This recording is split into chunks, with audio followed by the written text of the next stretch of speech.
Good afternoon and welcome to today's virtual event, Supercharge Online Conversion, turning cash-strapped browsers into buyers. Today's session is brought to you by RWRC, the home of Retail Week and World Retail Congress, in partnership with Checkout.com. I'm Nicola Harrison, Head of Commercial Content at Retail Week, and I'll be your host today. The need for a compelling payment strategy has never been more pressing. During the current crisis, digital payments have come to the fore as many shops dispense with cash altogether, with contactless taking precedence. And with retail staring into the jaws of a global recession, payments innovation is critical to ensure no basket is left abandoned. But what really drives customers crazy at the online checkout? And what's at risk when retailers fail to keep up with the pace of change? And crucially, what's next for the payments landscape? Today, we're going to be discussing how to get the checkout experience right, and specifically, we're going to talk about the payments innovations set to disrupt digital, which payments inefficiencies are really costing retailers, and why leading retailers are investing in connected payments to drive conversion. To answer these questions and more, I am joined by an expert panel. I'm delighted to welcome Richard Zubrick, Chief Product and Technology Officer on Not on the High Street, Peter Merian, Senior Strategist, WGSN Insight, and Antoine Nugi, Head of Commercial for Europe, Checkout.com. But first, a bit of housekeeping. We asked you to submit questions for our panel when you registered for today's session, and I'm going to be asking a selection of those at the end. If you'd like to ask a question while watching, then please submit your question into the field to the right of your screen, and we will put your question to our panelists post-event and get your answer to you. So, as I said, a big welcome to you all, and I'm really pleased you could join us today. Peter, if I could come to you first. How do you think online shoppers have changed this year in terms of shopping behaviour? And are these changes here to stay? Hi, Nick. Lovely to see you, even though it's only virtually. So the main shift that we're seeing at the moment is really obviously the massive shift towards online that we've seen through the lockdown period. We've gone from forecasts of around 22% of consumer spending online, moving up to around 30% for the full year being spent online. And that's the real shift that we're seeing around that is really around the different kinds of demographics that are spending. So obviously through the lockdown period, we weren't able to go out and spend. And there are lots of different demographics that weren't really so much interested in spending online that are now spending a lot more. If we start to think about like the older demographics as well, particularly those that were unable to go out for shielding reasons, to go out to grocery stores and things like that. And those behaviors, because we've been in lockdown for such a long time and there's not a real expectation of a true cure or vaccine anytime in the very near future, those sorts of behaviours are likely to continue onwards into the future. And Richard, if I can bring you in here, have you noticed that? Have you noticed a different demographic shopping with Not on the High Street?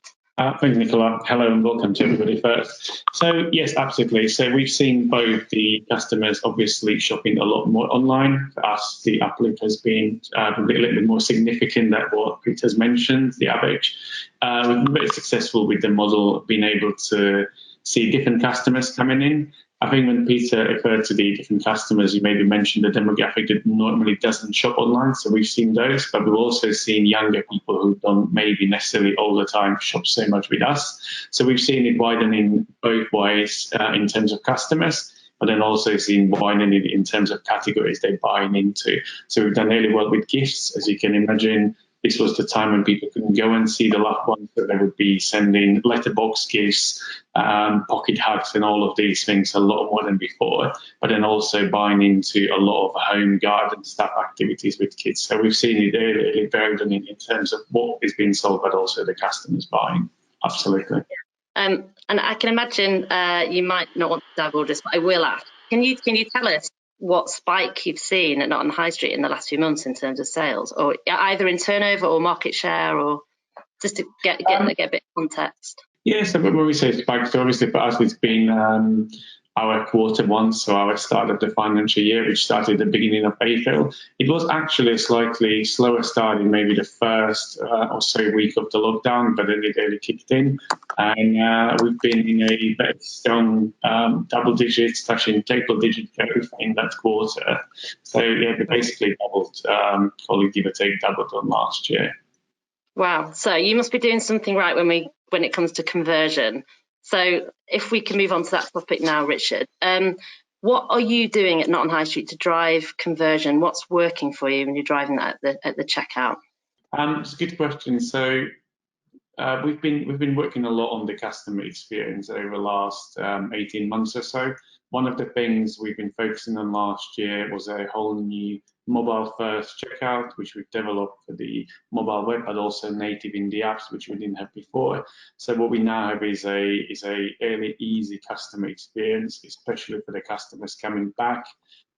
With the mobile-first design and making it literally as easy as coming to the checkout and being able to tap on Pay Now. So that has definitely helped us massively with the also shift to mobile, which keeps continuing, and also the expectations of a customer to make it as simple as possible as they see with some of the other market leaders. Okay, and in your opinion, then, what are the biggest pitfalls when it comes to failed payments and basket abandonment? I would go back to the key thing being thinking about the customer. So understanding the customer in terms of customer research, the data, and then simplicity. Now, the interesting part of shopping is finding what it is you want to buy, what should it look like, or any of that. The buying part of it is fairly functional. At that point in time, the customer most likely just wants to check out as quickly as possible with as little pain as there is. So doing anything which takes away from that and takes away from the simplicity and the speed of it, I think would be taking away from the conversion and would be sending customers somewhere else. Yeah, that's really interesting. Thanks, Richard. And Antoine, if I can bring you in here, you work with lots of clients at checkout.com. What's your view? Do you echo what Richard was saying there? Do you have anything else to add? Hi, everybody.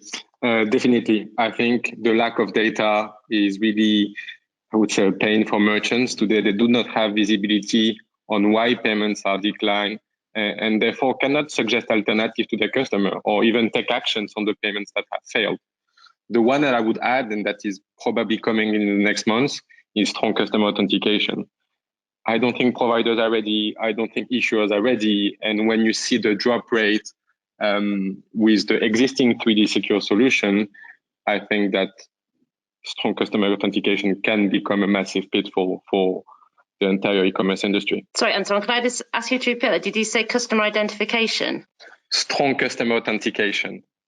It's an extra factor when you're going to check out online to make sure that it's actually you paying. And I would say that the provider or the issuer readiness is not at its best, I would say. Okay, thank you for sharing that, Antoine. And Peter, you work with lots of retailers as well and have a clear grasp on what the consumers want at the checkout. What should retailers avoid doing? I mean, it's definitely always just about the sort of avoiding the wrong kind of friction. And I think it's just about making that payment process as easy and as straightforward as possible. I mean, I know that there are some circumstances where friction actually can be quite useful in terms of like suggesting different products and things like that. But a lot of the time, people just want to be able to check out as quickly as possible. I mean, as consumers, we all, a lot of it's pretty straightforward. As consumers, we want to buy the thing that we want to buy when we want to buy it. And anything that, particularly as we're moving towards lifestyles more at home, you don't want to necessarily be pulling out and finding your wallet now, perhaps because, if you're checking out on your mobile phone, it's all that sort of stuff that makes all of those payment processes much easier. So it's those, other services that you can add on so that you can make that payments process much more straightforward. These things obviously cost retailers money, as Richard will know as the retailer on the panel. Richard, coming to what kind of cost pressures did this kind of strategy place on the business, and how do you convince your CFO that it's worth investing in? Obviously, it does put both cost in, but equally, it's what actually makes money at the end of the day. It's about conversion. Is getting the customers and getting the shopping done. So, looking at improvements and investment in checkout, there could be some of the easiest business cases because, by that point in time, as I said, the customer has decided, and you either convert the customer, don't convert. So, a lot of Antoine was mentioning with the difficulties and the strong authentication coming.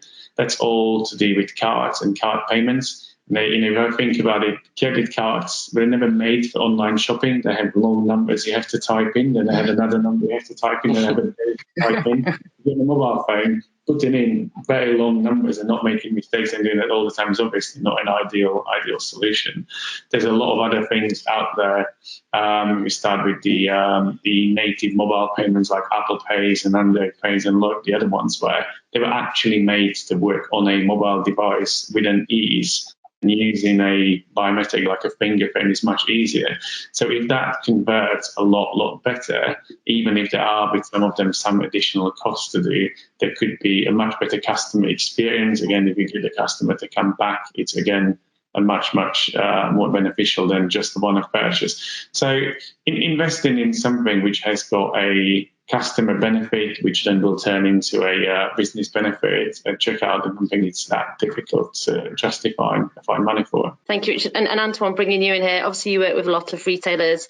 Are they finding the similar cases that it's just something they have to invest in as it's a customer-facing issue? Definitely. And I think you also have a cost for decline transactions. So even an unsuccessful transaction has a cost to the business, because each payment service provider charges a gateway fee.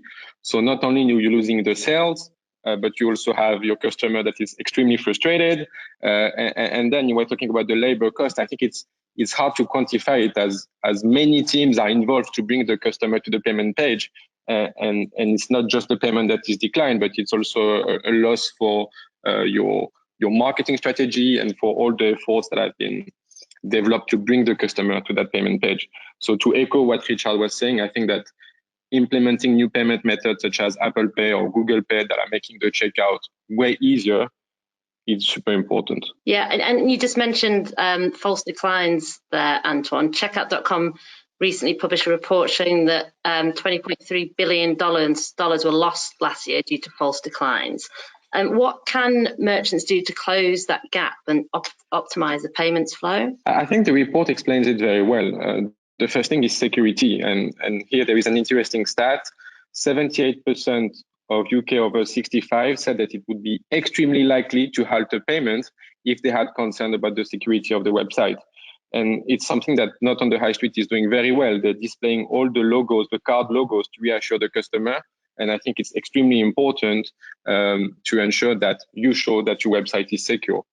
Then screen optimization across all devices is key. More and more users are going to purchase online and on iOS and Android, and you need to make sure that the screen is perfectly optimized.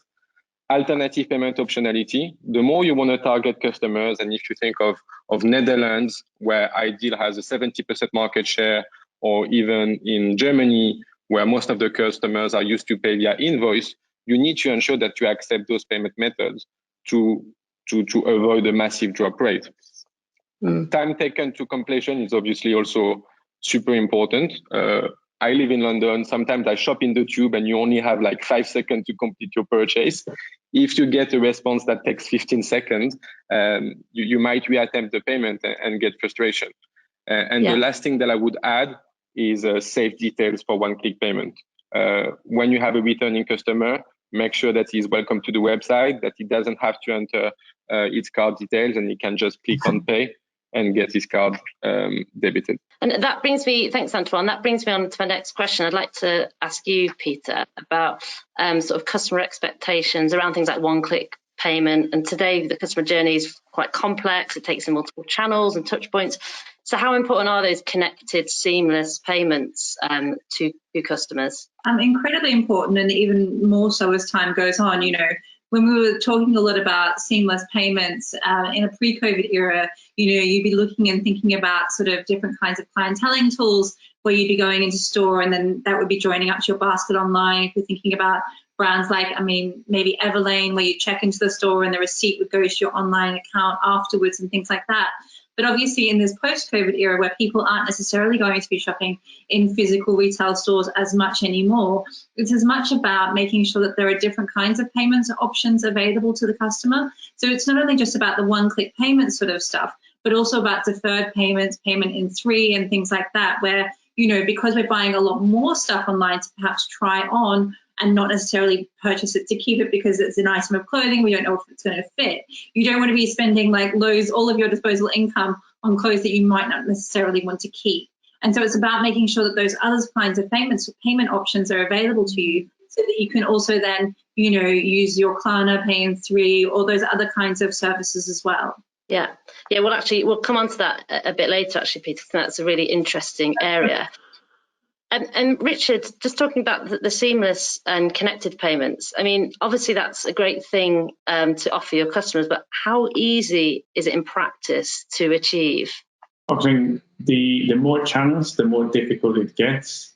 I would say for a pure play business, seamless across devices and different things customers can use. It's not difficult in today's world, and I think that's the basic customer expectation.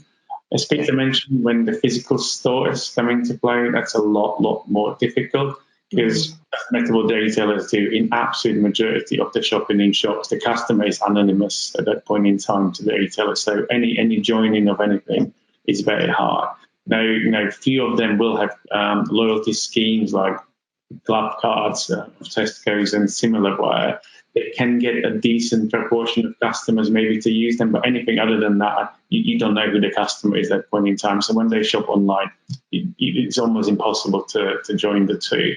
In an online world where we're in, obviously, going from a native iOS app on the Android app onto mobile web, going onto your desktop, going onto your iPad, that's absolutely the expectation to be joined up all the way from your favorites, your basket. We're doing all of those things, but I think that one is now a completely basic customer expectation.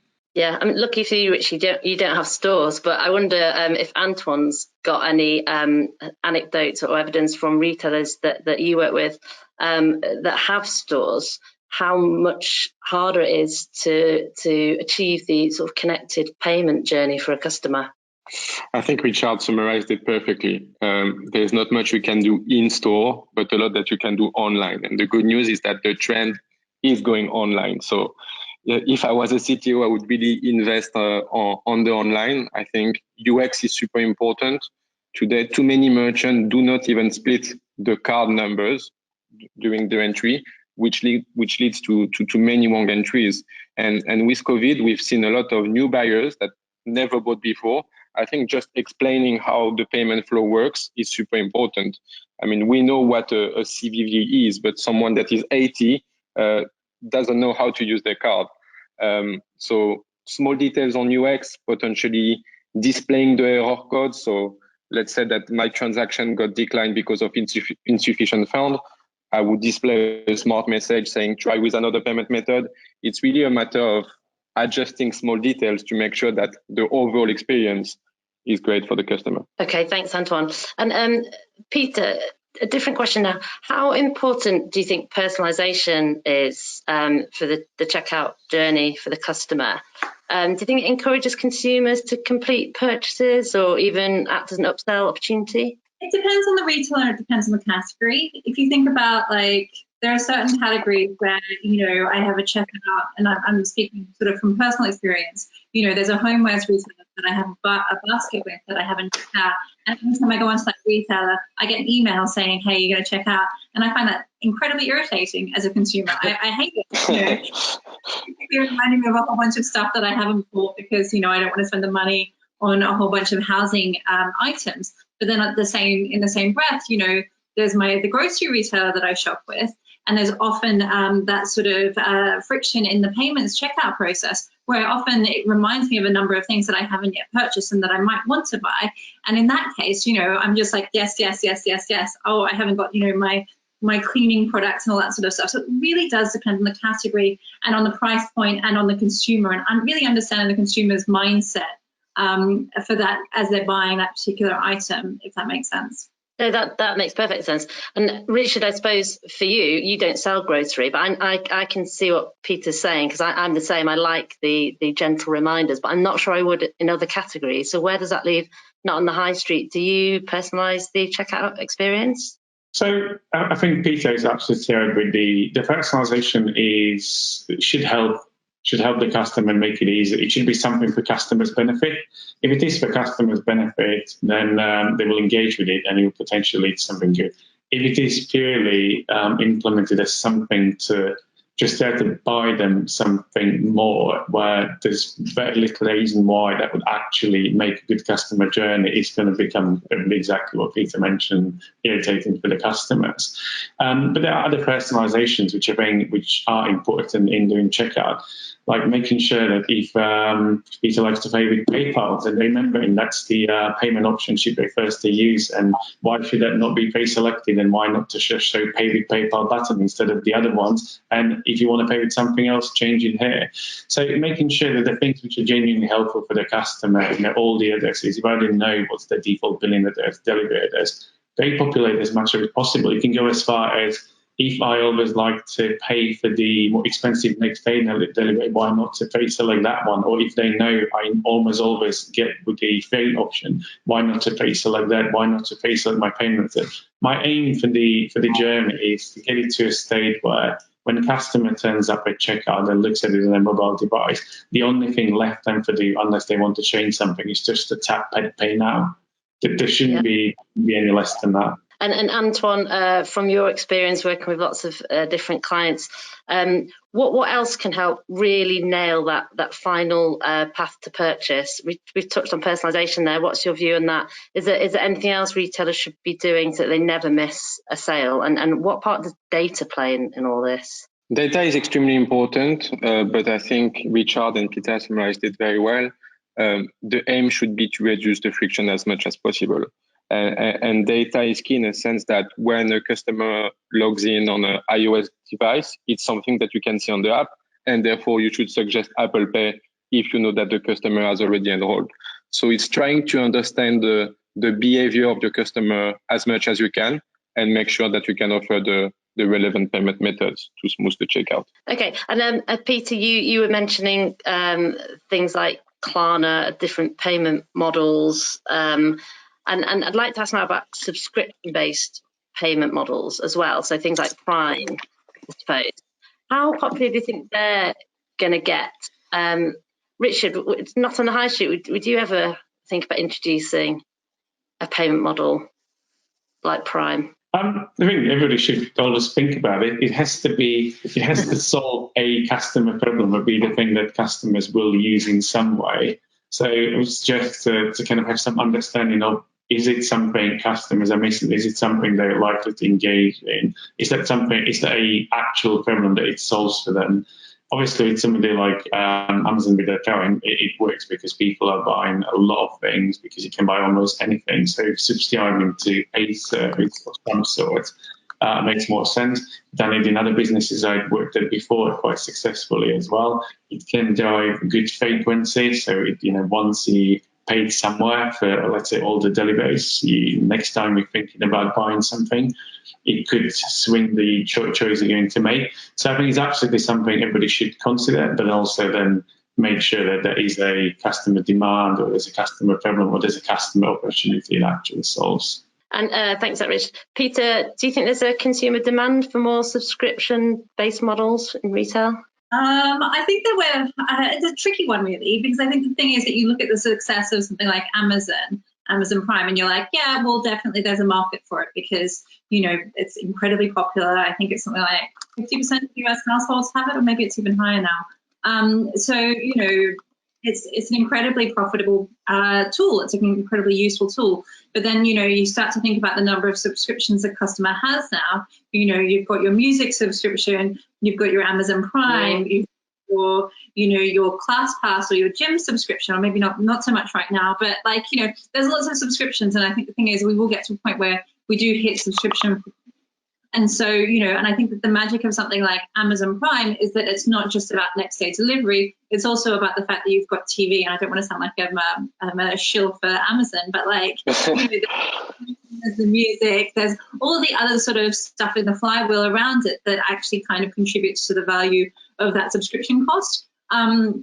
So for retailers that are moving into subscription business models, it really does have to, like Richard said, it really does have to add value to the consumer's life, and for those, and it's really about targeting those most sort of loyal customers as well, because obviously it doesn't really make sense for a consumer who's only going to make one transaction to move into a subscription-based model. So it's really about justifying the value of the brand to the consumers to drive that subscription behavior. Yeah, that's really interesting. Thanks, Peter. And Antoine, are you aware of these discussions going on in boardrooms, or do you think retailers are happy to leave it to the likes of Amazon? I definitely see more and more subscription business, but to Peter's point, I think people are starting to be fed up to have like 50 subscription to pay at the first of the month,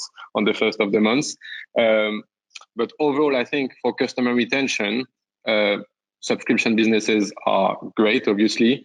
But with a subscription-based model comes a new problem, which is the churn that then you have to manage. What do you do if someone doesn't pay a subscription? Do you block his access to the platform or block the free shipping?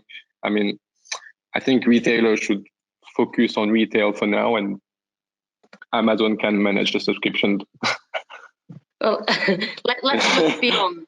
Let's look beyond subscriptions and get our crystal ball out and look into the future. What do we think is around the corner in terms of payments innovations? We've had quite a lot of innovation in the last few years in payments, but what's next? If I come to you, Peter, with your consumer hat on.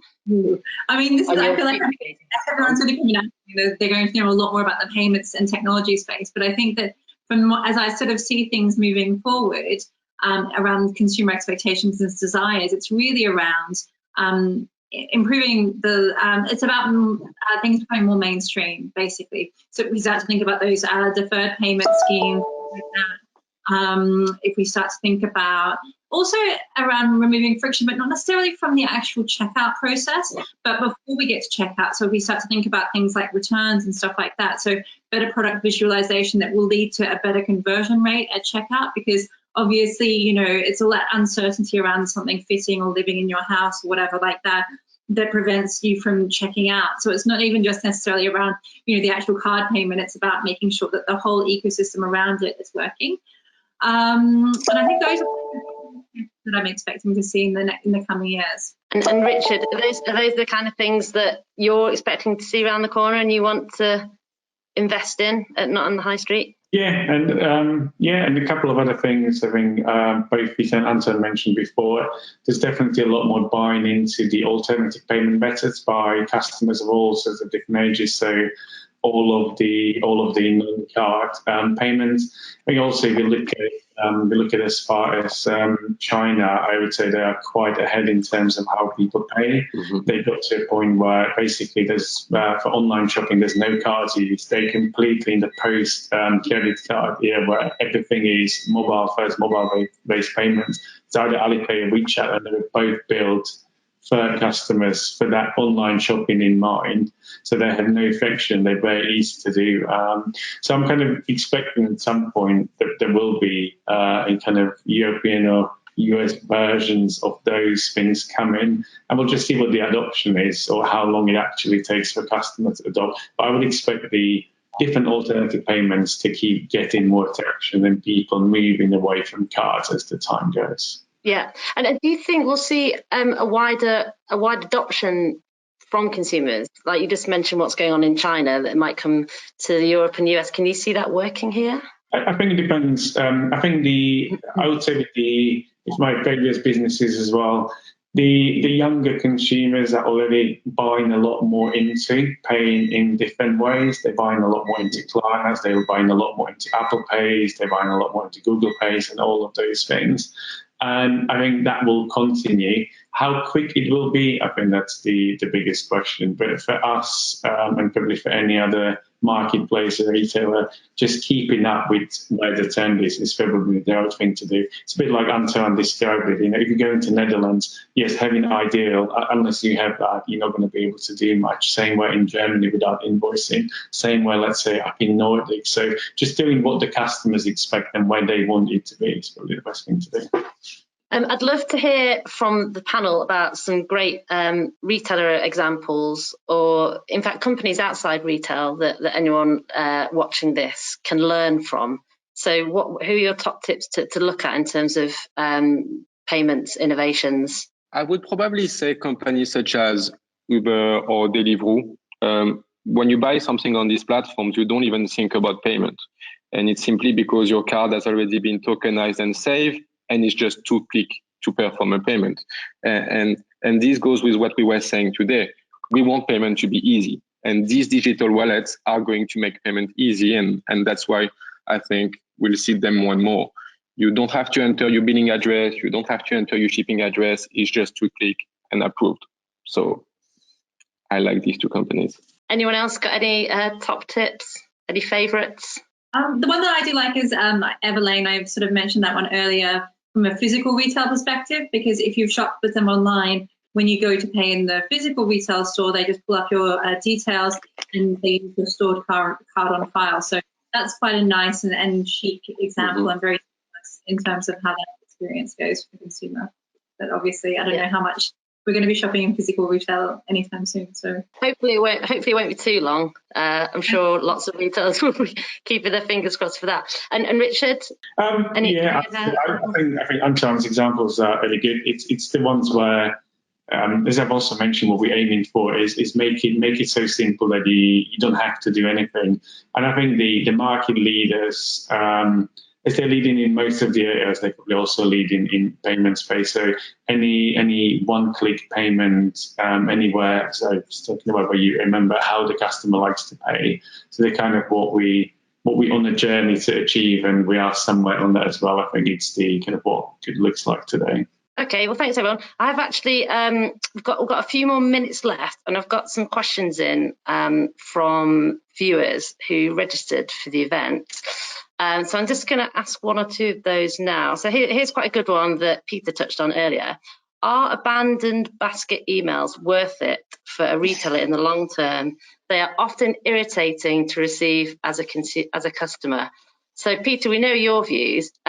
You don't like the abandoned emails. Maybe they convert really well, and I'm just like, I just hate them. I don't know. Well, let's ask Richard. Do they convert really well, Richard? Do you do them? We do them. We do them thoughtfully as we do everything as well. But not, on a completely serious note. I think if they are done in their own way to the customers who engage with them, who actually opted in for that, it's not done constantly. You don't get it 7 times after looking at one thing and then, hassling for the rest of your life. Then maybe not. But I think if it is done in the right way, it could be helpful. But that's probably where in the future, understanding even more about customers, about who is the one who engages with them and wants to see them, who is the customer who doesn't want to see them, and maybe being able to make a difference will make it possible to keep doing this. And I think people who will put that data in it and build up those customer profiles and understanding will actually benefit from it. If it is done as a pure blast and every single person who does anything keeps getting them for the rest of their lives, then I don't think that will or does work. And Antoine, do you have a view on these emails? So I'm not a retailer, but I'm probably a dummy customer because this has worked on me in the past. So I definitely think that it can be efficient. Like Richard was saying, I think if you can differentiate the customer that will be offended or irritated and the customer that will not mind, it can be a key tool. So I think we've got time for one more question from the audience. What would you say is the one most important factor to drive conversion? So if there's one thing retailers could focus on and invest in, what would that be? Can I come to you, please, Richard? Yeah, sure. I know I've said it a number of times, but I'll go and say it again. It's the customer experience, just focusing on genuinely what it is the customer expects or needs or wants to see at that point in time. I've done this in the past and we're doing it on the high state now. Focusing on the customer will get you the right outcome. And Peter? Just make it easy for the consumer. So it's just about, I think, as we're moving more to mobile, and I don't think that I'm saying anything incredibly groundbreaking in this, but I think it bears repeating over and over, is that, we're sat in front of our TVs, or sat living our lives with our mobile phones in front of us, and often we're shopping while we're doing other things. Make that checkout process easy. And like Richie was saying, use those alternative payment options to make that payment process as simple as possible. Okay, thanks, Peter. And any final thoughts from you, Antoine? I'm very much aligned with both Peter and Richard. I think localized experience is key. So user experience is key, but localized as well. If based on the IP address, you can display the relevant payment method, then you can make sure that your checkout will be easier and localized experience, I would say. Brilliant. Well, I hate to have to bring proceedings to a close, but sadly we have run out of time. What is clear, though, is that checkout is an area ripe for development, and we've been hearing about how security and a lack of data can be possible hurdles, but really it's about simplicity and understanding the customer. So offering those varied payment options and making sure payment is seamless is critical. I'd like to end by saying a huge thank you to our panelists, Richard, Peter and Antoine, and a big thank you to our partner on this event, checkout.com. But most of all, a massive thank you for you, the audience, for tuning in. Today's virtual event will be available on demand, and we'll be communicating that out to you shortly. So please do share it with your colleagues. That's all from me. Take care and see you next time.